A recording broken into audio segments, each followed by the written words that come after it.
Platemark is a podcast about prints and the printmaking ecosystem. In every episode, we'll hear from people who occupy various roles in the ecosystem, be they artists or curators or master printers, or you name it. I'm your host, Ann Schaefer. I work to promote prints and printmaking through this podcast, through organizing fine art print fairs across the country, and also organizing exhibitions.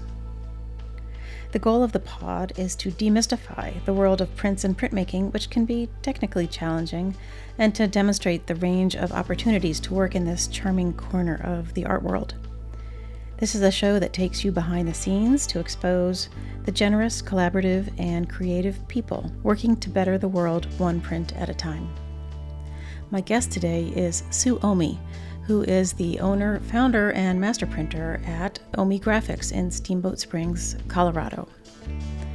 One of Sue's specialties is watercolor monotype, which I wanted to talk to her about because they're so beautiful and they are so bright and colorful, and I just wanted to dig in and talk to her about those, but of course also about the rest of her career, working with a bunch of really interesting and wonderful artists. Sue curated an exhibition at the Steamboat Art Museum this past summer focused on the output of her studio, which sounded really wonderful, and I'm so sorry I couldn't get out to see it. But, you know, Colorado, it's pretty far from Baltimore. Anyway, Sue's a delight, and I know you will enjoy our conversation.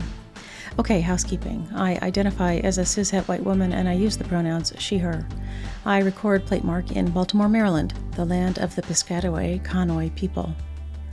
Images we talk about are over in the show notes at platemarkpodcast.com. You can also hit the support and donate button and help me keep the lights on. All right, let's get rolling. Sue, it's fabulous to see you. Thanks for coming on Platemark this afternoon. Thank you. Thank you for having me. Well, of course. We've been talking about having you on the show for several years. So somehow we managed to get our poop in a group, as I like to say. Can you introduce yourself for everybody? Yes, I am Sue Oehme. I am the owner of Oehme Graphics. You're in Colorado? Yes, in Steamboat Springs, Colorado. When did you start the press? I started Oehme Graphics in 2010. I spent almost a full year writing my business plan and getting funding together and all that kind of stuff and talking to other artists. But before that, I ran River House Editions, which is also in Steamboat Springs. And I was recruited to run that by Bill Van Straten, the former owner. And I moved out to Steamboat from New York City in 1996, which was like an enormous culture shock. But I loved it as soon as I got here, and I never have left other than travel. Well, where did you grow up? I grew up in Michigan. I was born in Flint, Michigan. There is another printmaker who's the head of printmaking at CC, Colorado College, which has a fabulous print department. And her name is Jean Gumper. She does incredible reduction wood blocks. She's also a printmaker from Flint, Michigan. So that's our claim to fame. I went to school at University of Michigan, Ann Arbor. Right after school, I won a grant for a 10-foot long litho. And it was in a show at the Ann Arbor Art Association. And I won money for this grant that I had never had that much money in my life, which was $900. And then I immediately bought a litho press that I stripped and put back together and reworked it and got a slab and all this stuff. And then I carried it. I and my partner at the time, now we're divorced, we moved it from Ann Arbor to Hoboken, New Jersey, to 2 places in Brooklyn, to 3 places in Steamboat, and I never once used it because after I got it, I decided I was an etcher. So I just kept, it was like my ball and chain, you know? Oh, God. I mean, when you said a litho press, I was like, wait, I have never thought of you in lithography in the same sentence, ever. I know. Well, I started with litho, and I did probably 6 semesters of litho or something like that. And I really loved it. I did love it. I loved drawing.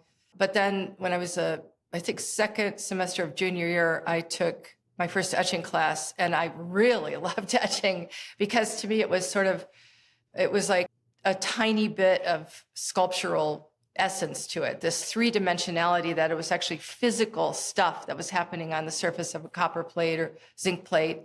Whereas litho is kind of this magic chemistry that may or may not work. It's really funny because my two assistants are here right now in the background, Claire and Simone. And Claire is brand new. She just started. This is her 5th day here. She's from CSU in Fort Collins, and she is a lithographer. So it's like we're constantly talking about that. And Simone is just great. She's been doing lots of etching with me and watercolor monotypes and stuff like that too. So they're fussing around doing odd jobs. Nice. Lately, I've been asking people to jump right into a certain sort of technical piece that I want to broadcast out as the thing that's so special about you and your shop. And in my mind, that's the monotype piece that you do, which I hope that you will be okay talking through for folks, and it's particularly the watercolor monotype, because that was my way in to monotype. Right. Well, and I was telling my assistants before we went on how I met you.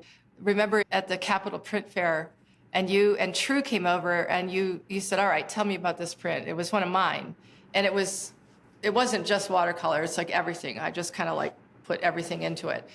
And then at the end of it, this long dissertation about it, you said, oh, I think you converted me. And I was so happy that you decided you liked it. So yes, watercolor monotype is definitely a signature technique that we do at the studio. The very first person I did it with was at River House Editions, and it was Linda Banglis. And she was doing a residency in Greece, and she called me up and said, oh, this is what you do. You get this vellum, and then we just put watercolor on it, and it just transfers. And that's not exactly right. I was going to say, sounds simple. Yeah, and it is kind of simple, but it's way more complicated than that. So first of all, I bought paper vellum. She neglected to tell me that it had to be non-absorbent because the watercolor just soaks right into paper vellum, which is the only thing I'd ever known. So over the years, I perfected it. I kind of did some on the surface of old lithoplates for a while. The problem with that was the watercolor painting that the artist was doing was they have to fight against the grayness of the lithoplate and that they don't see the pure color. So the very best surface that works perfectly, which is now unfortunately no longer available, is called Denryl vellum. And it's just this soft, buttery, kind of like a frosted mylar, but both sides are exactly the same. And it has a tooth like a grained lithoplate. So the concept is the artist paints watercolor in any way. It can be painted, it can be spritzed, it can be rolled, it can be mushed around with your hand. It can be very painstakingly painted. And then it is dried, and it's on this surface that is non-absorbent. So initially it was, getting kind of the basis for all of it was this Denryl vellum.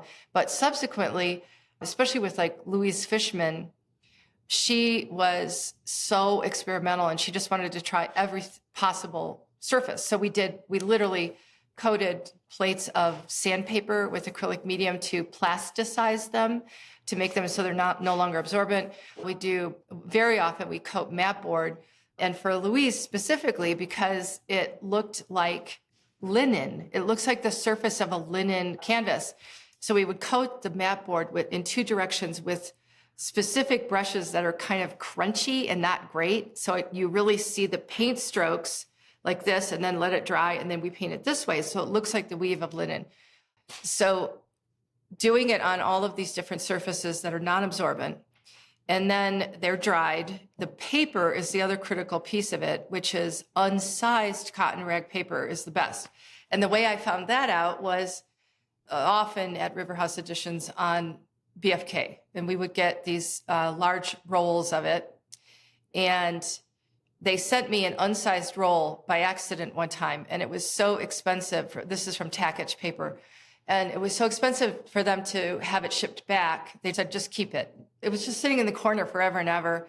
And then as I was working on some projects, I realized that the longer I was letting regular BFK soak in the water tray, which is over there.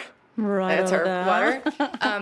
Just a little dizzy thing there. So the longer I let it soak, and I mean, I'm talking like days now. And so on the East Coast where you are, and I used to print in New York, obviously, you couldn't do this. But here in Colorado, it's super dry, super, super dry. So you can literally have your paper soaked and dampened in plastic for 3 or 4 days, and there's no problem. After that, then it gets a little sketchy. Anyway, so the longer I soaked it, it got better and better and better, and it would just take more of the watercolor into the fibers of the paper. So bingo, the light bulb went off, and it's like, oh, I have unsized paper in the corner and this giant roll. So it takes some getting used to, because when you put this sheet of paper into the sink, like some people just spritz it, but I actually soak it, just dipping it in the water. It's instantly completely soaking wet. You blot it with towels, then you run it through the press to basically squeeze out all the water. It's calendaring. It's like a calendaring process, but it's not necessarily for registration purposes. It's actually for getting the water out. So once 90% of the excess water is gone, then it's perfect. And then the other part of the puzzle is extremely tight pressure on the press, as if you were going to be printing like a beautiful, delicate spit bite aquatint or something like that. And so those 3 things for me, in my formula, they work really well. Other people like Jim Stroud, who's a really dear friend of mine, he has a completely different formula. Like he doesn't use blankets with it. He doesn't use as much pressure, but that's what we've come up with. The thing I love about watercolor monotype as well is I often give my artists homework. So we're a destination print publisher, which means they come here almost always from New York, some from Chicago, LA, wherever, but they're flying in and they stay upstairs in the artist room. So they're here all the time. Some people literally never walk outside for 7 days. And I try to get them to. I try to take them to my pool class and everything, but they're so into what they're doing that they don't want to leave. And the watercolor is perfect because they can come down at night. They can create their paintings, whatever they may be, whether they're just totally big abstract blobs of color or something very representational. I've got a couple on the table I was going to show you. And then they're dry so that when I walk in the door in the morning, bingo, we can just start printing right away. Then the paper itself is very wet. So like the prints on the wall behind me, this is how we dry everything. These are the ones that we just finished. I'm going to talk about those in a minute. So we staple them to the wall, and then that makes the paper dry super, super flat. Once it's totally dry, we take it down, and then we have a tearing guide to tear off the staple edges so all the prints in the edition are exactly the same size, or a series of monotypes or monoprints. I think that this is a little aside because this is off topic to the watercolor monotype, but I think there might be people listening who aren't aware that the sheet of paper that goes through the press is probably not going to be the final size of the print, that there's always this option to tear down to a standard margin or whatever. Yeah, I think in schools you're taught, because of economy, of your finances, you're taught to use as much as you can. So most people plan to print something on a sheet of paper and it's just whatever goes through the press, that's the size it is.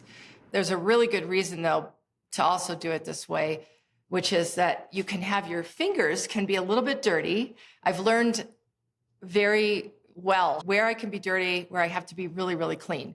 And a lot of people use like little playing card clips and stuff like that, but I can actually just touch the paper and not worry about it because it's going to be torn off. And like I just said, they're all exactly the same size. So the consequence of that, though, is that we have enormous quantities of long paper strips with little staple holes in them. So luckily, I have a friend here in Steamboat who is a paper artist. He uses that for paper pulp. So Nice. Periodically we collect, 5 or 6 huge trash bags of it and take it over to his studio. But yeah, so going through the printing press, the paper is dampened because if it doesn't go through dampened, it's most likely going to wrinkle. And also it's just so much better. It's just so much better for all of the color to come through. It wrinkles if it's not wet? Yes. So I didn't know that. Yeah. So you've got your plate. Makes sense. Yeah, you've got your plate, and then you have a sheet of paper going over it. And this plate is taking up a physical space that as the paper goes through, it kind of goes whoop and just like wrinkles at the end. It'll kind of have this leading edge. And it's sort of also like if you're rolling out pie dough and you roll too much in the center, you get a big lump, kind of a bubble blob in the center. It's sort of the same concept. Really, the dampness, it functions for two reasons. And traditionally with etchings, you're trying to get the paper to go down into the grooves or the aquatints or whatever. Even if you're, like the watercolor is even with flat vellum, and it's still, you have to have it damp. So it also kind of almost tattoos the fibers of the paper. So it's in the paper rather than on top of it on the surface. Kind of like a lithograph there, Sue. Yep. So I have a Holly Hughes here to show you. So that's a Holly Hughes watercolor.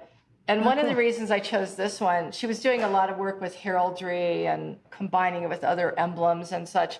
But like right here, this is another reason right in this area why an artist would do a watercolor monotype rather than a watercolor. And it's because it would be very, very hard to paint all of that area right there without it all blending and bleeding together and making a big mush, So you can do all of these layers. Sorry, I have another one. This one's a little bit looser, but you can get all these layers of color from essentially different plates that are going through the press. They don't make the previous color muddy. You see the integrity of the marks and the strokes that the artist did on one layer and the next layer, and then they make these third and fourth colors that are just beautiful. So a lot of people ask me, why wouldn't they just paint in watercolor? And that's why. That's one of the reasons why.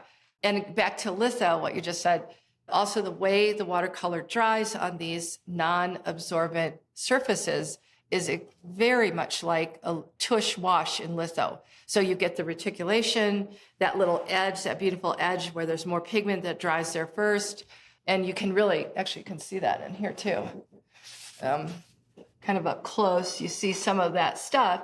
That's really truly watercolor-ish, but you can also use it extremely opaquely. I use it on my own work a lot of times straight out of a tube, and it looks like oil paint. It's so thick and luscious and pigmented, and it's not watery at all. I have so many questions. Good. I have answers. Okay. So when you put the white medium down in the cross hatching, one way and this way to make it look like linen, my question is, that didn't come up with the watercolor when it went through the press? No, so that's acrylic. So the idea is the acrylic medium, I use this term, which I don't know if it's actually a word, but plasticizing it.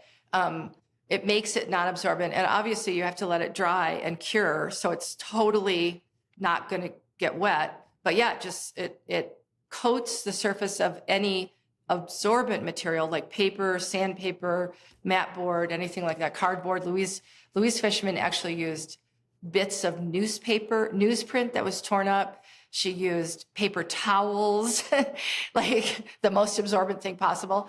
And so we would coat all of these things with this acrylic medium, and it still has the texture or the feel, the shredded newsprint kind of feel, but it's impervious to moisture at that point. So the watercolor, once it's dry, will remove itself, will be removed from the surface of the plate.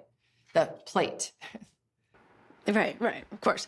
Yeah. No, it's kind of crazy. And then when you were talking about the different layers of the watercolor, they're painting with watercolor as if you were painting a watercolor where you let all of the first layer dry so that it doesn't get reactivated by the next layer that comes on top of it. Right. Well, yes and no. Part of the part of it is that, what I just said is that they're painting in different layers. And so that also helps that process of not reactivating it.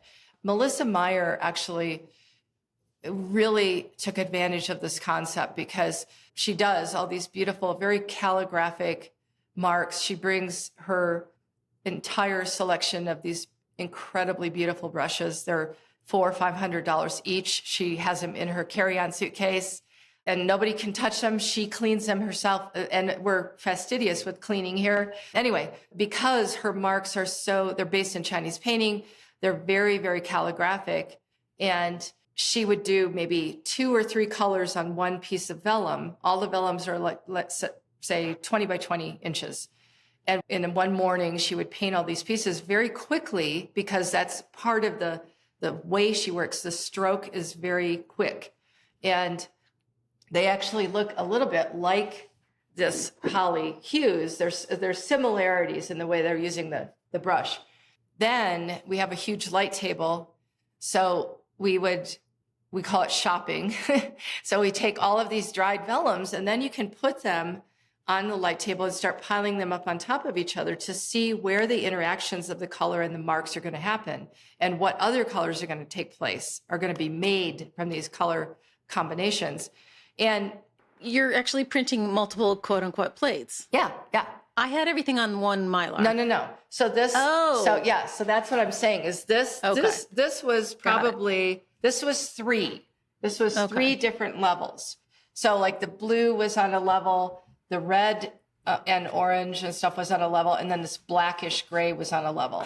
So that's a way that it makes it different than just painting a watercolor, because it's just like a traditional color etching. Every plate that you have is incomplete, but when you put them all together, it makes a complete image. The thing about using the light table is brilliant, and I will tell the audience things that they've heard me say before, which is that Hayter did something very similar, which didn't have a light table at that point, but he used the window and some, but he would do these doodles, quote unquote doodles. He hated that word, of these forms that kept returning to his brain as he was trying to, get in touch with his subconscious, and he could do composition on the window. Same idea. Makes absolute sense. Yeah. We actually use the light table a lot. And part of it too is like the artist that we just had, all of her plates, she had 2 huge dry point plates, and it was combined with watercolor, a monotype plate essentially, but everything's translucent or transparent. Like there wasn't any need to actually do the dry point on copper. And I love copper. I totally love copper. I love working on copper, but it's not transparent. So Plexi is, and it's so good. We had to use a lot of stencils, which were blocking areas to protect them for another color to come in the second run, and so on.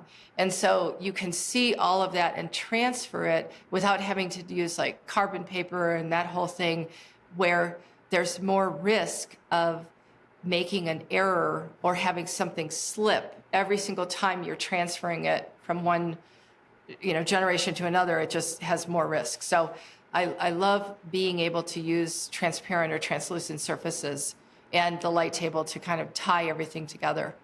Oh, that's cool. That's a good tip for people. Yeah. That I don't think we've ever talked about on the pod. That's cool. Huh. That's my whole life, is just figuring stuff out. And, my middle name should be Hot Tips or something. I don't know what. I guess that sounds a little weird. Well, it's ironic because Loretta Swit just died this last weekend, I think it was, as we're recording. She was Hot Lips. I would be Hot Tips. Lips Houlihan. Sue Hot Tips Oehme. I love it. But that's the through line through all of the printers that we've talked to. You guys are born to be problem solvers. Yeah. And you hardly ever say no to an artist. You say, we'll figure it out. And off you go, Yeah. My dad was an engineer, and I think I could have been an engineer, honestly. But I mean, we use so much math and science. I don't know. I really love that challenge. And also, before I came out here, this goes back to my history, and you know this, but I printed at Tyler Graphics for 6 years. I think just watching Ken Tyler problem solve and the things that they came up with there were just unbelievable. Like Jim Rosenquist, they constructed this harness for him to hang in the air over this giant 10-foot square vat for paper making when he was doing the Time Dust, I think it was Time Dust series. And he was pouring colored paper pulp into these different diameter copper tubes that were welded together in a frame that also hung over the paper. So the frame thing was in the air over the paper first, and then he was above it, and he was pouring all this beautiful colored paper pulp into these little holes to make dots on these giant sheets of paper. that Tyler Graphics produced. So just stuff like that, all the time. And everything there was gigantic. The Frank Stella, there's a Frank Stella at the Whitney that I printed on. I'm very proud of it. It's 24 feet long, 3 panels printed on handmade Asian paper, but it's just gorgeous. And they started out with like a wooden base, almost like a kid's puzzle, a wooden kid's puzzle where they have little places, little holes where they just fit the thing right in. So a lot of the plates, the wood was inked like a wood block, but then there's all these holes around the wood block that had been inked. So we'd get a plate ready and just slide it into its position. And everything it all fits together like a jigsaw. And I just want to honor him because I really feel like, I got so much from my time there, and being able to work with the people that were in that studio was amazing. I think you're the first printer we've talked to that worked with Tyler. Oh, yeah? I think so. Huh. He's still going in Singapore, right? No. He's not in Singapore is going, but he's not there. I think I'm not sure what happened. I think they sold it, or the Singaporean government took it over or something. Oh. I was actually on the short list to run that. And it was right after I moved here in 1996. And I found out later, and it was from John Hutchison. Did you ever know John Hutchison? No. Oh my God, he was a wonderful man. So he was the shop manager at Tyler, and he was kind of like my big brother. He just took care of me. He was so wonderful and sweet. Once Tyler closed, and I had luckily left about 2 or 3 years before they closed. It was just complete luck to come out here and run River House. But when they closed, he ended up teaching at University of South Florida, I think that's where he was. Oh, and yeah.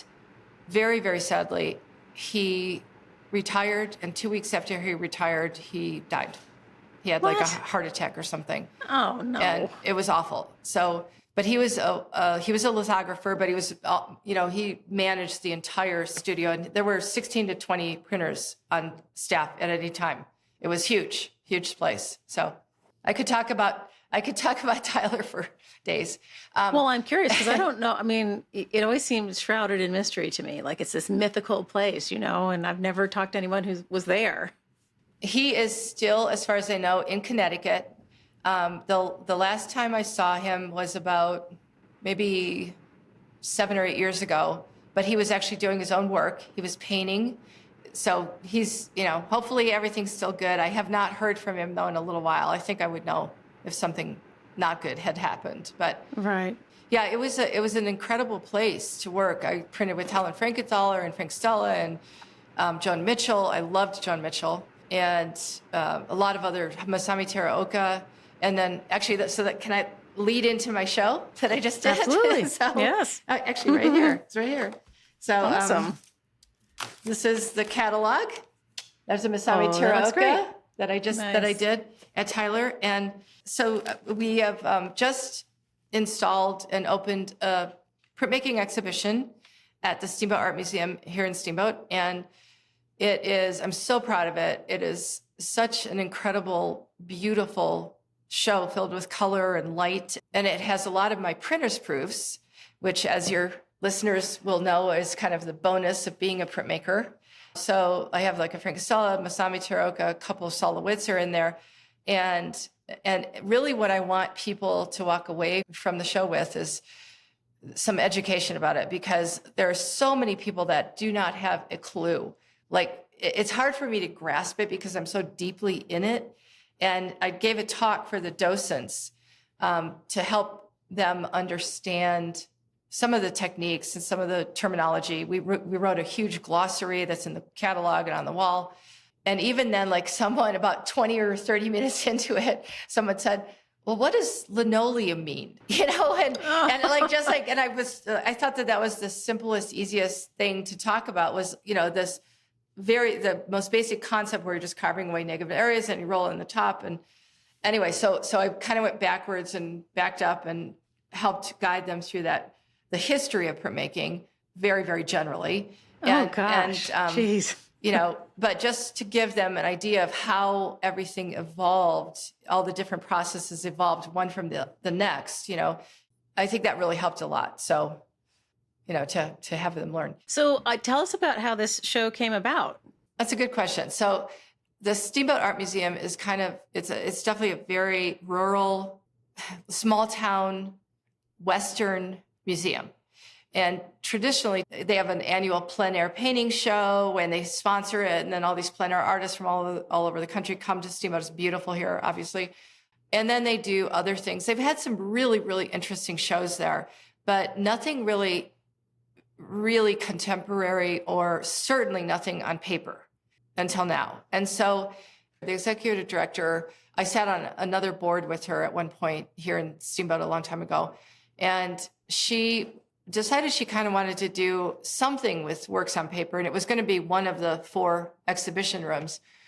And she called up this artist that she had seen. His name is Leon Lockridge, and he's based in Denver. And he does Japanese water-based woodblock landscapes, but they're beautiful, beautiful prints. You would love them. So she calls up Leon, and Leon says, "Why are you talking to me? You have Sue Oehme in Steamboat Springs, and why aren't you calling her?" And so she was like, "Oh my God, you're right." So she called me, and the staff and the members of the board came over here twice, and I gave them 2.5-hour long presentations, and I just kept pulling stuff out. Like up there, we have a mezzanine that's loaded with framed artwork, and the second floor is the gallery, and there's like 7 huge flat files up there. So there's just so much stuff in this building.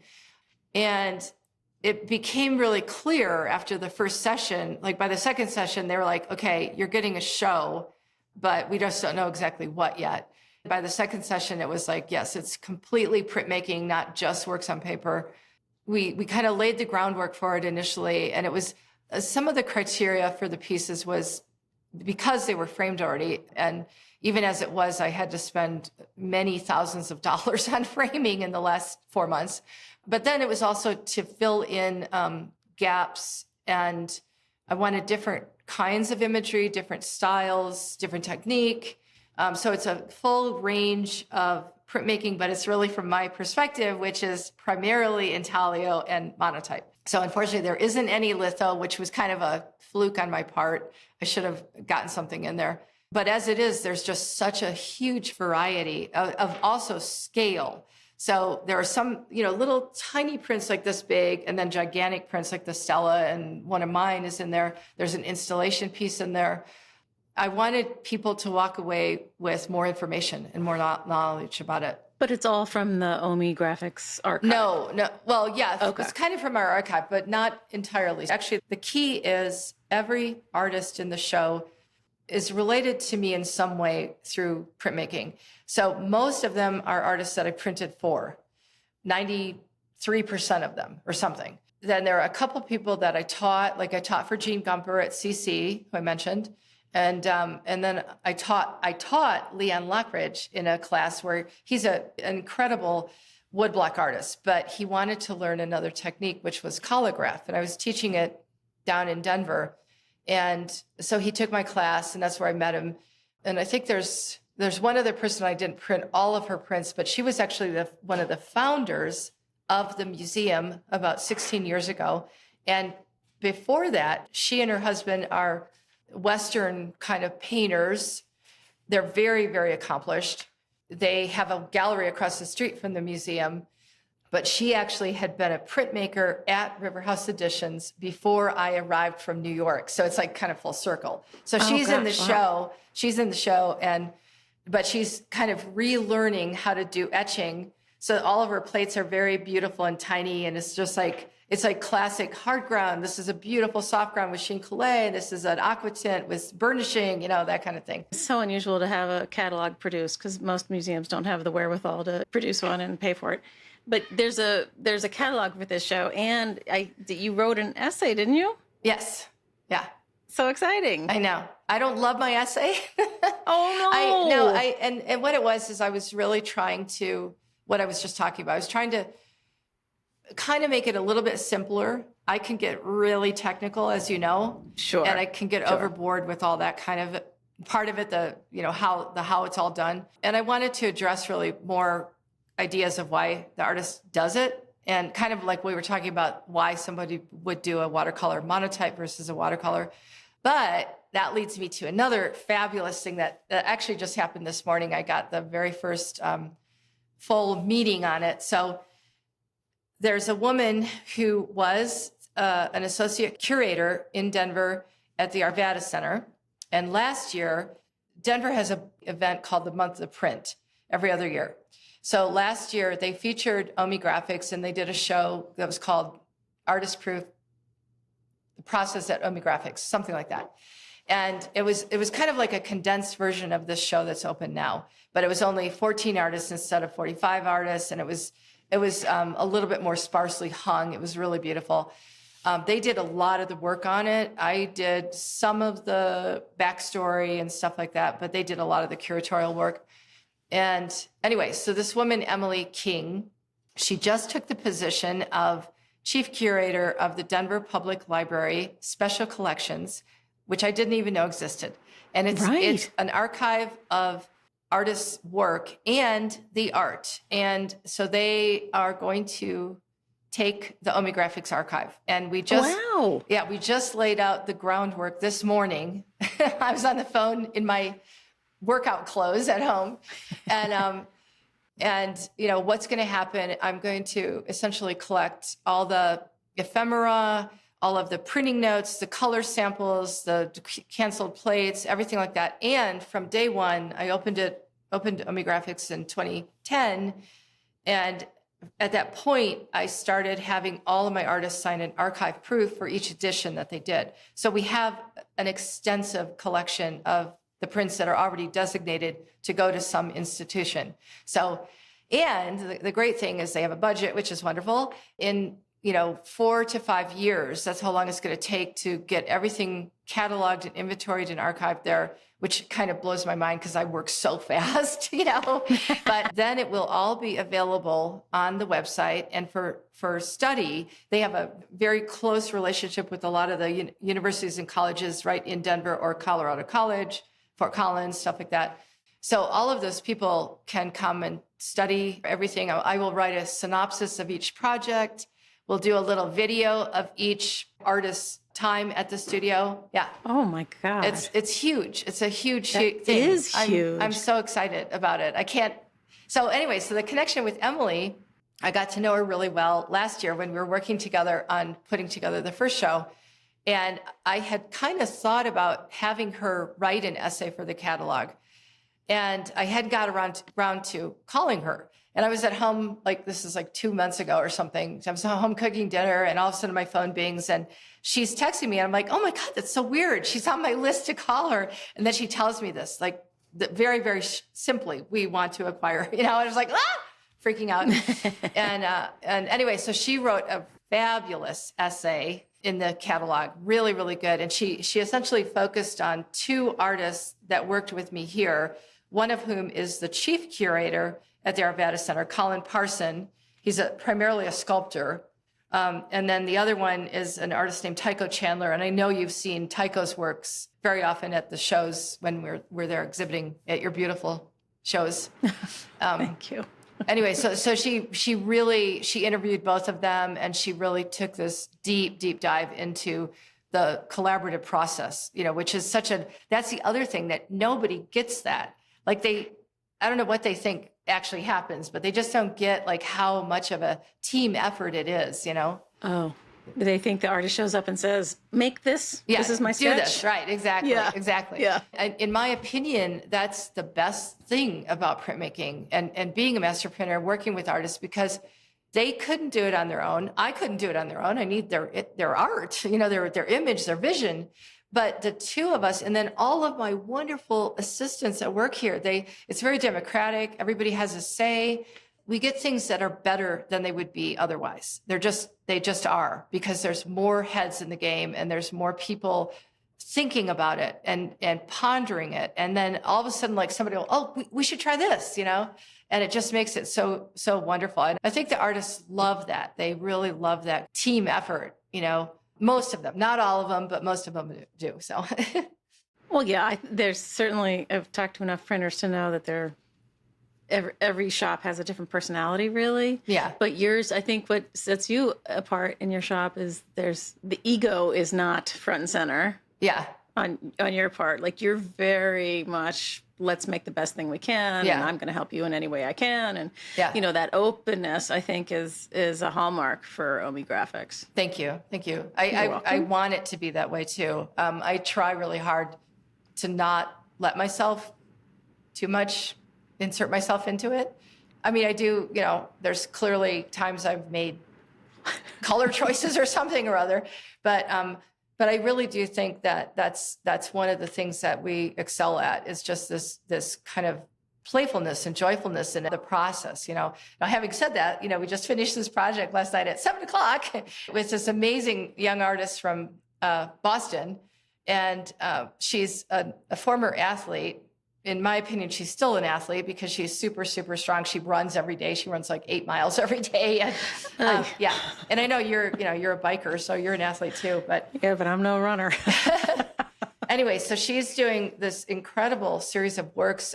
Her paintings are essentially courts that athletes play on, and they're a bird's eye view looking straight down on it. So they're really beautiful, symmetrical, but then there's anomalies and there's odd little things. Like she's doing a series of tennis court paintings, and you see the wear and tear just by the way she's painting it and kind of scraping it away and repainting it. So it's almost like it happens on the canvas, the same thing as what is happening on the court. Oh, interesting. So what we did is this print behind me is a little hard to see, but the big that big one. So it's a basketball court, but what's really interesting about it is the story behind it is it's the court, the view from the court of the very first WNBA. She's a basketball player. So the very first game for the women's NBA, it took a lot of work for that to happen. So there's two versions of it, and she painted these beautiful little. Let me see if I can show this to you. I don't know if I can. I don't think I can. Claire, could you grab me one of the basketballs from the little? I just want to show it to her. So she hand painted. This is again relating back to the watercolor monotype. So it's got watercolor as a base for the kind of the floor. And then it's got two dry point plates that are inked with Charbonnel inks, two dry point plates that are printed. So it's 3 layers with blocks, and then these adorable little tiny basketballs these are painted with watercolor. And you can see on the back, we have a little registration guide. There's a little arrow. So, and then all of the plates have this little round circle where they go to indicate, so they're consistent. They're all in the same exact spot. And she's marrying all of these different techniques together so beautifully to create this. So there's the first print in the diptych is the tip-off ball, and it's just sort of slightly above the center circle. And then the second print is the first successful shot of the women's NBA. And it's just really it's very, very powerful thing for her in her life. And she also loves the fact that there were a total of 4 women besides her here in the studio printing this print, which is an honor and a tribute to what happened. And the last time she was here last summer, and it was her first foray into printmaking. And she did a similar kind of concept, but it was during the Summer Olympics, and she did a pool. And it really felt like you could just dive right into it. It started out with this layer of beautiful turquoise watercolor that we had to paint it on a new surface because you can't get the Denryl vellum anymore. So she had to do this dance with like a blow dryer and the paint like kind of going like this back and forth for 20 minutes so it wouldn't just all puddle and be weird. So it looks like water. Anyway, so you started with that, and then she had a dry point plate that gave this slight indication of the depth of the pool, like the perspective of going into the pool.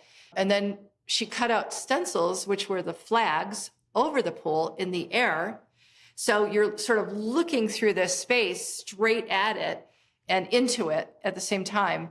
And then all the numbers of each lane are etched in a dry point plate, and everything's totally calculated to be very specific to the actual exact ratios of any court, whatever court it is.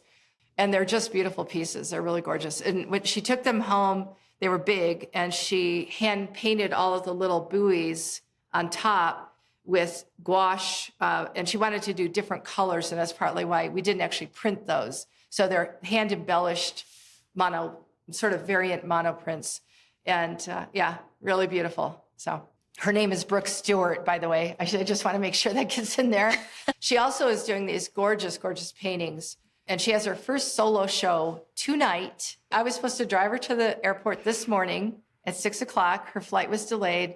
So in the middle of the night last night, she got an Uber from Steamboat Springs to the Denver airport, which is like 3.5 hours. Oh my God. Yeah, just so she could get to Boston for her first solo show tonight. Oh. And it's amazing. She did it. So she's flying right now.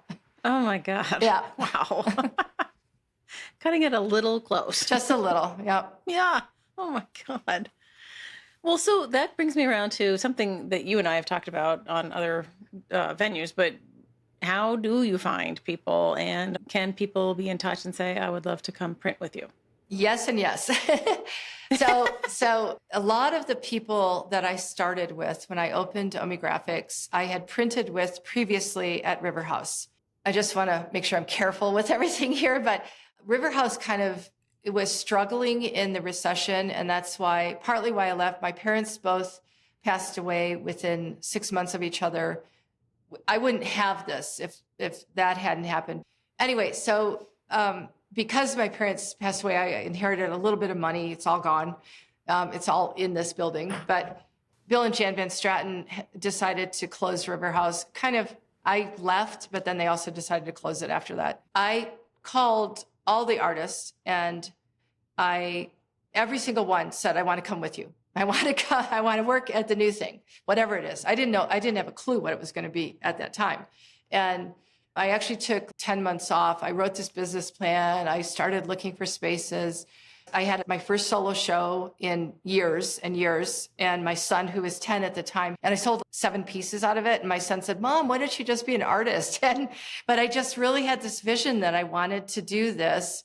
And I also wanted to be an artist. So here we are. I found a lot of them that way. And then many of those artists recommended someone to me.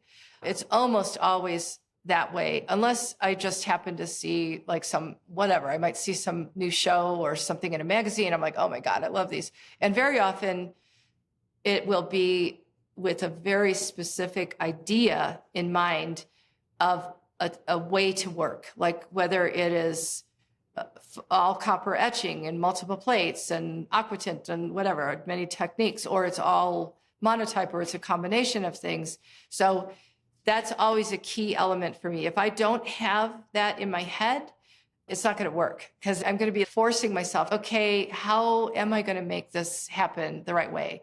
And so I almost like see it in advance.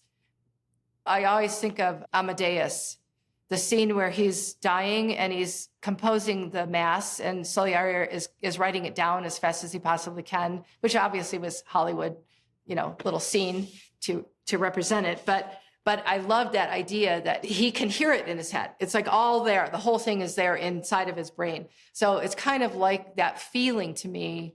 I'm not trying to compare myself to Mozart, but I love Mozart. But anyway, it's like there is something about that where I already have this vision. I have an artist right now, in fact, who's a local here. She's 50. She's just getting back into art. Her son is 10 or 12 now, so she's got more time.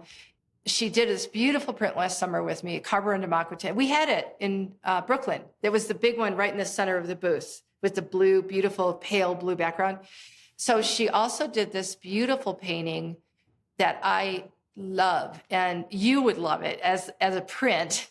It's such a combination of incredible technique, but also this really symbolic stuff in it. Like there's this tree in the front that is almost a silhouette, and it's a burned out tree. And then there's a really beautifully representational magpie very up close right in the frontal plane of the image.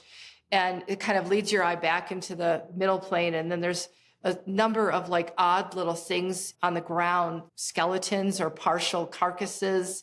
And it's in the mountains, there's a big field, there's trees way in the back. And then in the far distance, everything's very, very almost abstractly painted, like very loose and impressionistic. And it is just an incredibly beautiful painting. So I can see this as a print. I literally see it. I know how I will do it. It'll be like partly copper etching. It'll be partly carborundum aquatint. It'll partly be some watercolor thrown in. And I'm trying to convince her to let me do it right now. So hopefully she'll listen to this and Maggie, we're going to do it. But it's just a gorgeous, gorgeous painting. But people can shoot you an email and say, yeah. Okay. That doesn't happen often. It does happen. And again, it's really, a lot of it is if I have some kind of immediate, like visceral vision of like, oh yes, I know exactly how to do this, and that doesn't mean that we just follow that to the to the T. It's such a learning process every single time. You never know what the next day is going to bring, and that's also why it's just so incredibly fun to do what I get to do, because it's like Christmas here almost every day, I mean, there's times that we pull something off the press and I don't even know how it happened by that point. I'm like, oh my God, like there's rejection and viscosity things and, all kinds of beautiful printing stuff that you can't get any other way. I'm looking at the clock and I'm thinking we didn't talk about Krishna Reddy. We haven't talked about your own work. We haven't talked about the fair. Okay. So we'll have to do Reddy another time. But you are also an artist, and I feel like I don't know that many printers who have an really active practice themselves. Mm-hmm. Am I wrong? Well, I actually do know, like Jonathan Higgins. True. Jim Stroud, Deborah Friedman. She's not the printer, but she's part of a duo. So this is definitely a little tricky because there's times when I feel like it's conflict of interest, and that bothers me. I don't want to, shortchange my artists. But I'm also sort of like the mother of all my artists in a way, the print mother. And I have to take care of all of them. And I have a lot. I mean, we have probably 60, 65 artists that I have worked with at Oehme Graphics now. So there was a point in time in 2017. By that point, the business was up and running. It was kind of stable. And I had an assistant at the time. And she said, you need to do a project. You really need to do your own project. We got to schedule this. So we scheduled this project. And it was like right after the New York Print Fairs, kind of thinking like, okay, we just did this huge thing. Let's come back. And we're not going to have anybody scheduled there anyway.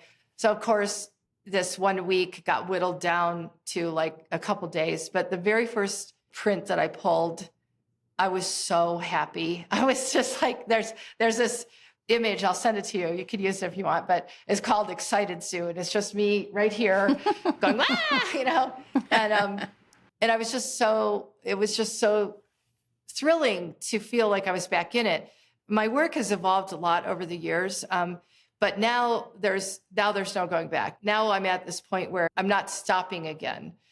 Even though I haven't really been able to do a lot of work in the last few months because of the show and then other issues. But even so, I have a whole entire show. My gallery in Denver is called Space Gallery. It's this huge contemporary gallery.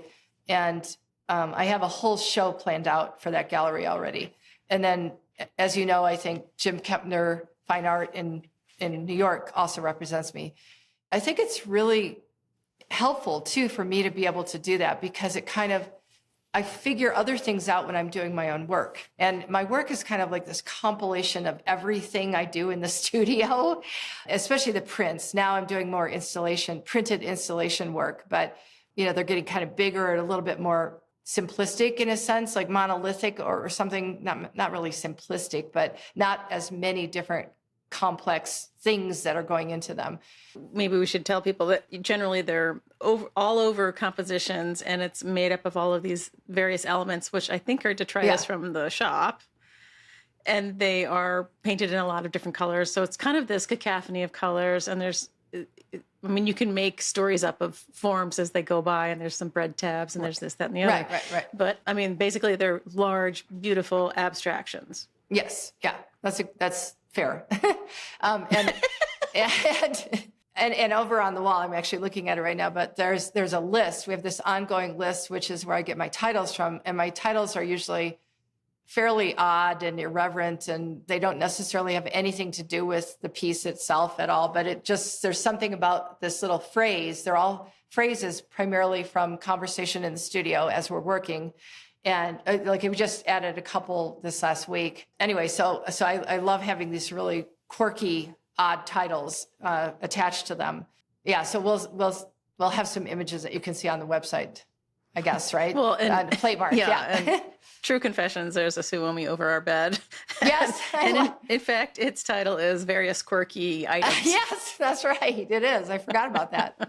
Yeah. So anyway, I love making my own work, and I'm kind of hoping, that I will start slowing down a little bit here and being able to work a little bit more on my own work. And because like I said, I haven't had the ability or time to do it in the last, since January, basically, because of the show.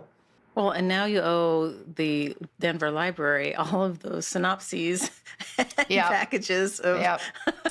But that's okay. That's good. That's easy. And I will. It'll really you can't see it, but I save everything.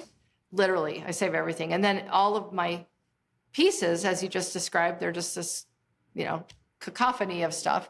So I have 300 lids from yogurt containers, and I have, that kind of thing. So they're not going to take all that. They are taking actually my personal archive as well. So they're going to take correspondence, they're going to take stuff like that, and some of my own pieces. This will be a really great way to finally start getting rid of some of the things that are in the studio and all the plates. I mean, we have so many plates here. So it'll be fine. I don't think it'll be that difficult, I hope. It's a thing that I think about when I talk to printers frequently is what's the end game? Like, how do you, even if you have a succession plan and the shop will continue with whoever next, like the archive of the production from X year to X year, like how do you manage that, and how do you get somebody interested in it? And I mean, it's just, there's so many of you. I know. And they all need to be saved. I know. Yeah. It's actually been kind of on my mind a lot lately. It's a labor of love. It's not really a sustainable business model. It really isn't. But I love it. And I have the greatest job in the world. I'm so lucky. I really, really love doing what I do. So I have no idea what's going to happen. I haven't really ever thought about that. And my husband has been sort of urging me calmly to start thinking about it and thinking about what does that mean to retire, which I'll never retire from being an artist. And it will be a long, long process anyway, no matter what happens. But it's a tough thing, to let go of. And I've talked about it with a number of my colleagues, like Jim Stroud. And I think there's certainly a lot of my identity is tied up in what I do now. And I love what I do. I think I'm pretty good at it too. I'm not trying to sound braggy, but I do think that I'm able to get into the artist's head and figure out kind of what it is they need. Sometimes, usually. But actually, this is another reference to a movie. If you know, and I might have told you this before in the past, but I don't know if you know of the movie. It's kind of a little tiny quiet movie by Woody Allen called Zelig. Do you know that one? Oh, I never saw it. Yeah. So Zelig is the story of this man who has a psychological condition. It's fictional, but he has a condition where he has amnesia, and he will go meet someone, and whoever he's with, if he ends up having this attack of amnesia, he will forget who he is, and he sort of becomes part of whatever group of people he's around. He turns himself into these other people, even a different race, nationality, different language, all this stuff. So then he meets this psychiatrist who saves him, and that's Mia Farrow. But it's a really charming little film, and there's all this other historic footage that's interwoven with it, and he's inserted into it. So sometimes I compare myself to that. Like, I feel like I do the same thing. I try to become like almost a clone of whoever I'm working with in a good way, not like, Star Wars, Clone Wars or something. I try really, really hard to start thinking like they think and seeing the way they see. And if I'm good, if it works out, if there's the simpatico between us, then it happens organically, and I can get to that place. And then I can start making decisions the way they would, in a way. It's a very strange kind of quality. And I think that gets back to the ego or lack of ego, that I really try to keep that out of the situation. And if it doesn't work, like I've had a couple artists who shall remain nameless, but it didn't click. It didn't work. And both of them, and that's not bad odds it's literally been, bad. I think it's been 39 years now, like full-time professional master printer. Both of them came into the projects with absolutely set notions of how it was going to happen, and they're not printmakers. So they didn't really know even how to do anything to start with. And I would say, oh, well, that's not going to really work that way, or that's really inefficient. And nope, we're doing it that way. And so it just like that didn't go well, those two, but yeah. And I'll never tell you, ever tell you who they are. Well, the other thing that I'm going to use you as an example of for listeners, if they've listened all the way through, Sue has come to both Baltimore Fine Art Print Fairs when we started in 2022 and 2023, and also Brooklyn. Thank you so much. You're welcome. But when Brian Miller, my partner, and I are organizing who's going to go in which booth, we always start with you. Oh. Because the sunshine follows you, and whoever's near you does better during the fair. You're going to make me than cry. People who... I'm serious. Wow, that's amazing. That is amazing. Thank you. Yeah, because the energy it was a little different in Brooklyn because there were so many damn people. Yeah. But in Baltimore, there's like this nexus of activity and hum, and it's always around your booth. Oh, well, there's and also... it dribbles out to the people who are near you. And there's also so much more space in Baltimore, physical space. So, and there's probably just not quite as many print aficionados in Baltimore. I wish there were, yes, certainly not as many people. And I just want to say, I mean, I don't know why. I honestly don't know why we did so well, but we did really, really well in Baltimore, both of the first two iterations of the show. And so I can't wait to go back. And I've met a lot of really wonderful people there, which is also great. And Brooklyn was fabulous, but I'm from Brooklyn, so I love Brooklyn. Yeah, it's I'm pulling it together as we speak, so it's a work in progress, but it will come together. Great. Well, I'll be there. Yeah. Well, thank you. But truly, I mean, I feel like I know why it is. It has to do with having and feeling the joy of what you do, and enjoying people and artists, and just it being open and generous. And that's the Sue Oehme special sauce. I feel like I'm really good in that situation where it's like I'm in a carnival stall or something. It's like, this is my domain, and come in here and I'll talk to you about it forever. And I'm not like, in terms of being a salesperson, which is a lot of my job as a print publisher. I'm not just a master printer. I wear the second hat, which is print publisher. And I'm not necessarily good at just calling someone up or doing some research and trying to find more art consultants and things like that. So it's just not in me. Like, some people love that. They love the challenge of it, and they make a sale, and they're, and I the reason I love making a sale is it's like this validation for either myself or the artist or whatever. And it's just, yes, it's so beautiful. You need that, But anyway, so I do like doing the fairs a lot. I feel very comfortable and kind of safe in my own little territory, if that makes sense, Sure, Yeah, absolutely. Yeah. But And now it's absolutely sheets of water are coming down outside here. So It's funny because about 15 minutes ago, there were rolls of thunder going on outside of my window. Wow. It's like, I came here from Colorado that fast. No, you'll get this in like 2 days or 3 days. Yeah, So. exactly. Well, Sue, thank you for coming on the show. I always love talking to you because you have wonderful stories and a fabulous outlook on life. And, Thank you. I mean, it takes all kinds, but I think that you have some special energy about you, and I really appreciate that. Thank you. Thank you. You are welcome. All right. Well, it's been really fun and wonderful, and I'm honored to be on it along with so many other wonderful artists and master printers and everyone. It's just it's a wonderful podcast that you're doing. Oh, thank you. I appreciate it. Hey, everybody. Thanks for listening to this episode of Platemark with my guest, Sue Oehme. I find her super fun, and she always brings a great energy to any fair that she participates in, which have been almost all of mine. Thanks to Sue for being a great guest. Thank you, Sue. And also, as usual, I need to thank my team, my sound guy, Dan Fury of Extension Audio. Thank you, Dan. A thank you to Michael Diamond for the use of his original music, and one also to Skip Barnhart and Lee Turner, who sent me sounds from their studios that make up the top and bottom of each episode. Images are over in the show notes, as usual, at platemarkpodcast.com. You can hit the support and donate button over there and help me keep the lights on. You can also hit the microphone and leave me a voicemail to tell me who you want me to talk to next, or you can do a bunch of other things. All right, I think that's it. We'll see you next time.